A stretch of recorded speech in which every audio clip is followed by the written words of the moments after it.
Hello everyone, welcome to the Weekly Guest Podcast. My name is Edward Daniel. It's a pleasure to be here again today. Thank you for taking time out to listen. On this week's podcast, I have the pleasure of introducing you to Joe Van Schuppen.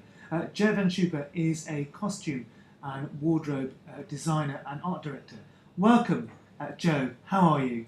I'm really well, thank you. Now then, you are a director of Highbury Productions, a British film production company. Can you share with us the types of services that you offer your clients? Yes, of course.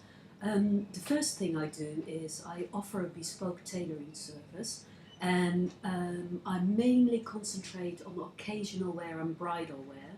The second thing I do is I work in the fashion industry, and I make patterns for the catwalk shows.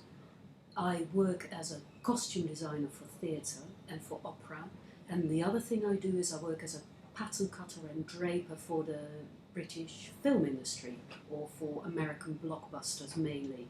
Wow, that sounds like a lot of stuff that you're doing. Now then, I know you've also worked on projects in the capacity of costume designer and art director. Did you enjoy these roles, and what was the catalyst for you to focus more on costume and the wardrobe part of it? I really enjoyed it. I mainly worked as an art director on very small movies, because it's in a way it seems compatible, those two jobs, but it is really too much to take on. So I focused more on costume because I felt that I could be more effective, and I enjoyed it much more to work with cloth and shape that three-dimensionally round people. So that made me concentrate on it. I think it's more creative as well. Why do you think it's more creative? I think it is more creative because you have involvement with human beings, I guess, and it's just wonderful to have that interaction and to come to a product together that is right for a movie or for an occasion, and I find that more stimulating. So how can you get a costume which is going to be right for the movie? Does it depend on the script, or the actors, or the music themes? What's the form? It really depends, but the main structure is the script. So you try to, and the psychology of the character. So you try to find something that works with that psychology. And sometimes it's very difficult to find that, because the director is against you, the producer doesn't agree, the actor might have different opinions, you can't find the right cloth, you have problems with your pattern. But in general, that's. I think that you are. What shall I say? How shall I phrase it any better? I think that's about it. I think that sort of works. And though you set up your business in 2000, it appears matters really took off from 2005, which also started with your involvement in the Harry Potter movies. Looking in from the outside, would you say the Potter movies were a power vehicle in securing work for all fractions of the film community? Would you agree that the Potter movies were a major factor in keeping the British film industry ticking along? I'm not sure if I can completely answer that correctly, because I don't know enough about, certainly in that time, I was very new to the film industry, and I wasn't so aware of what was going on. What I do know is that Warner Brothers really started investing, because they put the film out. They really started investing and putting out other projects here in Britain.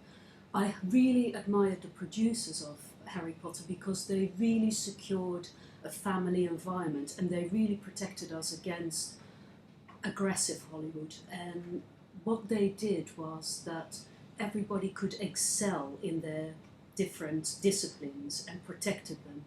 And although a lot of the people were already established creators and craftspeople, and they were just able to continue their work in a protected environment, although it was a film.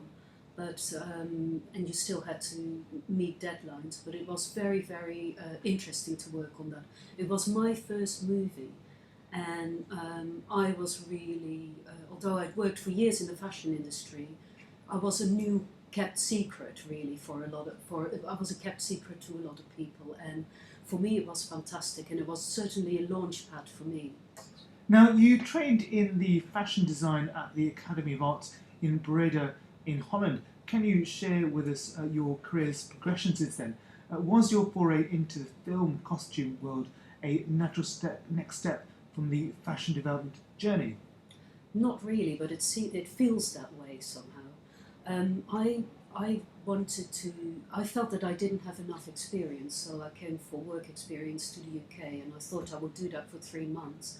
But I've been here over 20 years, and I started out working for somebody called Anthony Price, and he's been absolutely pivotal in my career because he taught me how to cut patterns, and I stayed with him and worked in the British rock scene for years, dressing music people in the 80s, and then slowly progressed into fashion industry, theatre, and television commercials, and that was really the beginning of my film career. And then I interspersed working in fashion with film.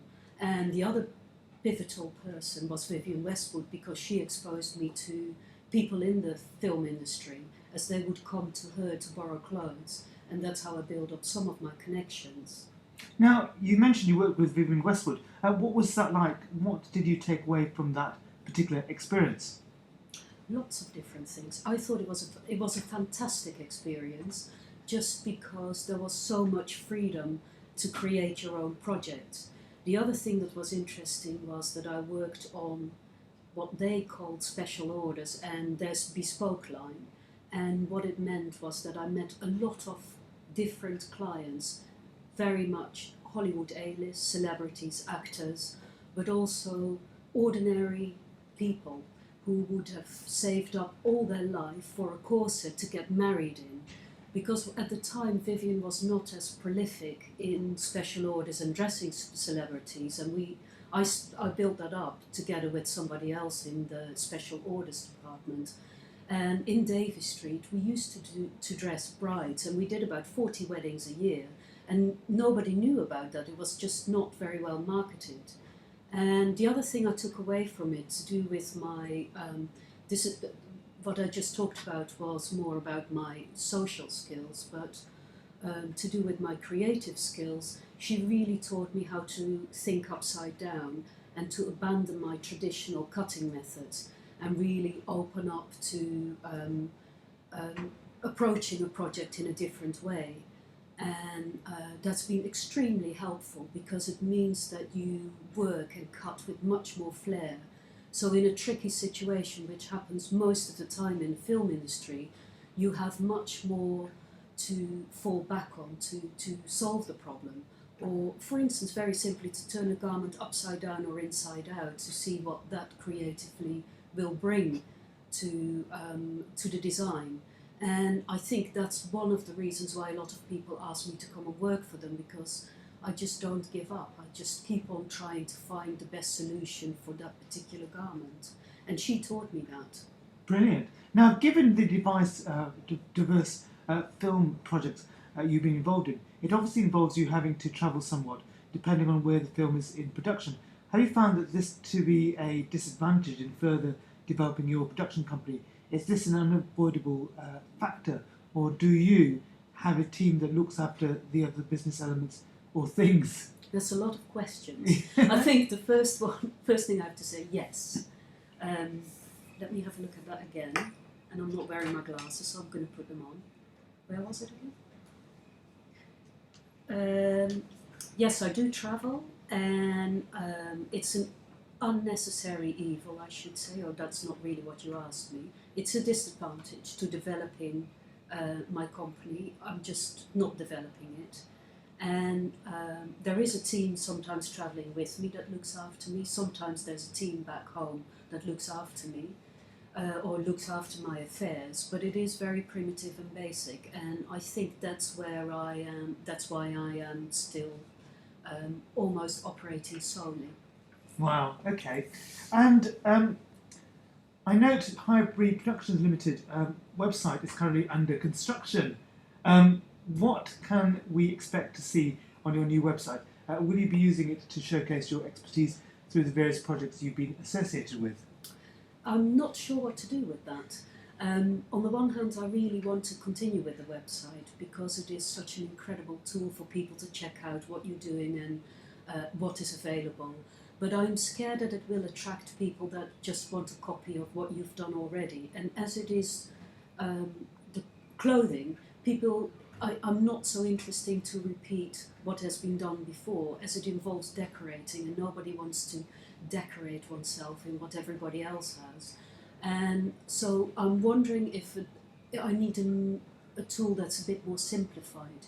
So I can imagine maybe a Tumblr with photographs of my work and then a contact address. A little bit as I used to have when I finished my academy, and that was just to have a portfolio.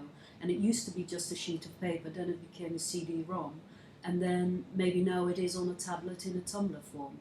So I'm struggling with that. Work in progress is the answer. Now, what does the future hold for you and Highbury Productions then? I think at the moment I'm working on an opera, and it will open in Santa Fe in end of June. Ooh, that's exciting. It is very exciting, and it's a big opera.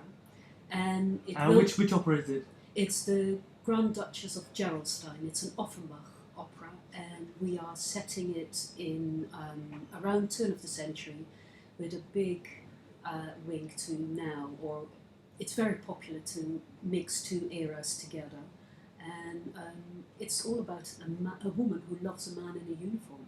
Oh wow, that sounds very exciting. And I'm also currently negotiating a new film contract. I can't talk about the project just yet because it's very confidential. As always. Yes, it is, but it will be more movies. I think that's what I would like to do. There's still a lot to be said and a lot to be done, I think. Now, lastly, Joe, what piece of advice would you give to someone starting out in business then? I'm probably the wrong person to ask this. I can only speak for my own business. And I would say work very hard, learn the rules so you know how to break them really well, and don't undervalue integrity. Fantastic. So that's all from me, Edward Daniel. It's bye from me. Bye from Joe van Schuppen. Thank you very much for having me. Have a terrific week.